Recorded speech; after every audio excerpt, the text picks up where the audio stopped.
بسم اللہ الرحمن الرحیم۔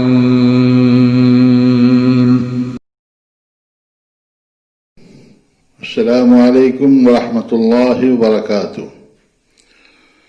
الحمد للہ رب العالمین والصلاة والسلام علی خیر خلقہ محمد وآلہ وصحبہ اجمعین ومن تبعهم بإحسان الی یوم الدین وبعد۔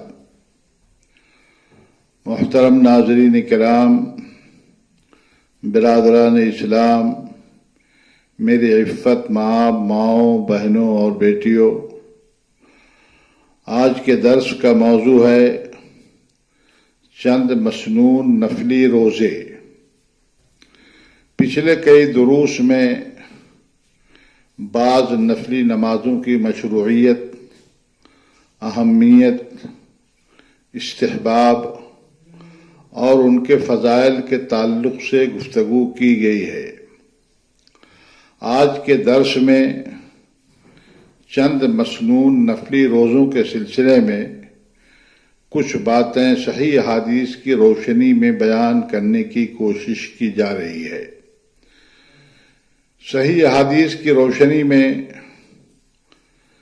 چند روزوں کا رکھنا مسنون و مستحب ہے۔ نمبر 1، شوال کے 6 روزے۔ نمبر 2، یوم عرفہ کا روزہ۔ نمبر 3، ذی الحجہ کے ابتدائی 9 ایام کے روزے۔ نمبر 4، ماہ محرم الحرام اور عاشوراء کے روزے۔ نمبر 5، 15ویں شعبان کی تخصیص کے بغیر ماہ شعبان میں بکثرت روزے۔ نمبر 6، سوموار اور جمعرات کے روزے۔ نمبر 7، ایام بیض کے روزے۔ یہ تمام روزے صحیح احادیث سے ثابت اور مسنون و مستحب ہیں۔ ان میں شوال کے روزوں کے تعلق سے عید کے بعد ایک درس میں تفصیلی روشنی ڈالی جا چکی ہے۔ یوم عرفہ، ذی الحجہ کے عشرۂ اول، ماہ محرم اور عاشوراء نیز شعبان کے روزوں سے متعلق دروس انشاءاللہ ان کے مواقع پر پیش کیے جائیں گے۔ آج کے درس میں صرف سوموار و جمعرات کے دن کے روزوں اور ایام بیض کے روزوں کے تعلق سے کچھ باتیں صحیح احادیث کی روشنی میں عرض کی جا رہی ہیں۔ نمبر 1، سوموار اور جمعرات کے روزے۔ ہفتے میں ہر سوموار اور جمعرات کو روزے رکھنا مسنون مستحب ہے۔ اللہ کے نبی جناب محمد رسول اللہ صلی اللہ علیہ وسلم ان ایام میں روزوں کا اہتمام فرماتے تھے۔ اما حضرت عائشہ صدیقہ رضی اللہ تعالی عنہا سے مروی ہے کہ کان رسول اللہ صلی اللہ علیہ وسلم یتحری صوم الاثنین والخمیس، یعنی رسول اللہ صلی اللہ علیہ وسلم جمعرات اور سوموار کو روزہ رکھنے کی کوشش فرماتے تھے۔ یہ ابن ماجہ کی روایت ہے، صحیح درجے کی روایت ہے۔ سوموار اور جمعرات کو روزہ رکھنے کے سبب کے بارے میں نبی کریم صلی اللہ علیہ وسلم سے 3 حدیثیں مروی ہیں۔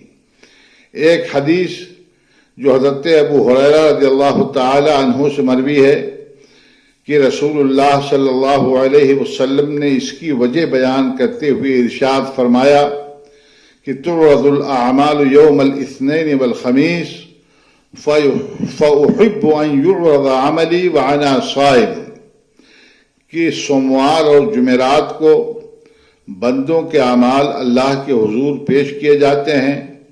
اس واسطے میں چاہتا ہوں کہ جب میرے اعمال اللہ رب العالمین کے حضور پیش ہوں تو میں حالت روزہ میں ہوں۔ یہ ترمذی کی روایت ہے، حسن درجے کی روایت ہے، صحیح بھی اس کو کہا گیا ہے۔ ابو داؤد کی ایک صحیح روایت میں حدیث کے الفاظ ہیں کہ ان اعمال العباد تعرض یوم الاثنین والخمیس، یعنی سوموار اور جمعرات کو بندوں کے اعمال اللہ کے حضور پیش کیے جاتے ہیں۔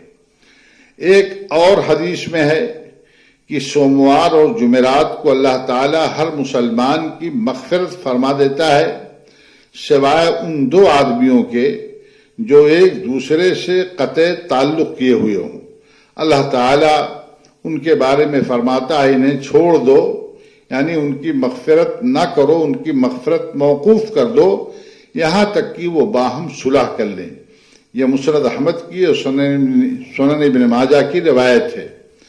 سوموار اور جمعرات کو روزوں کے سبب سے متعلق ایک دوسری حدیث حضرت ابو قتادہ رضی اللہ تعالی عنہ سے مروی ہے کہ ان رسول اللہ صلی اللہ علیہ وسلم سئل عن یوم الاثنین، یعنی رسول اللہ صلی اللہ علیہ وسلم سے سوموار کے روزے کی وجہ کے بارے میں سوال کیا گیا تو آپ صلی اللہ علیہ وسلم نے فرمایا ذالک یوم ولدت فیہ و یوم بعثت او انزل علی فیہ، یعنی یہ وہ خاص دن ہے جس دن میری ولادت ہوئی، اور یہی وہ دن ہے جس دن مجھے نبی بنایا گیا یا میرے اوپر اسی دن وحی نازل کی گئی۔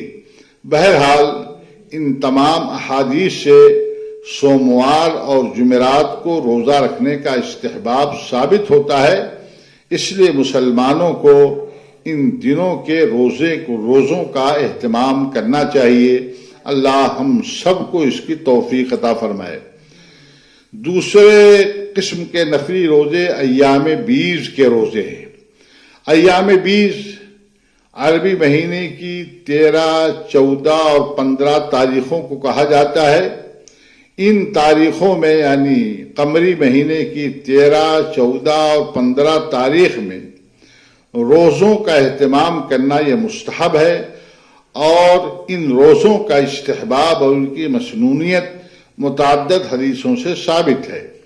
حضرت عبداللہ ابن عمرو ابن عاص رضی اللہ تعالی عنہ سے مروی ہے کہ رسول اللہ صلی اللہ علیہ وسلم نے ان کو حکم دیا، ارشاد فرمایا کہ سم من کل شہر 3 ایام فإن الحسنة بعشر امثالها وذلك مثل صیام الدہر، ہر مہینہ 3 دن روزے رکھا کرو کیونکہ نیکیوں کا ثواب ان کے 10 گنا دیا جاتا ہے۔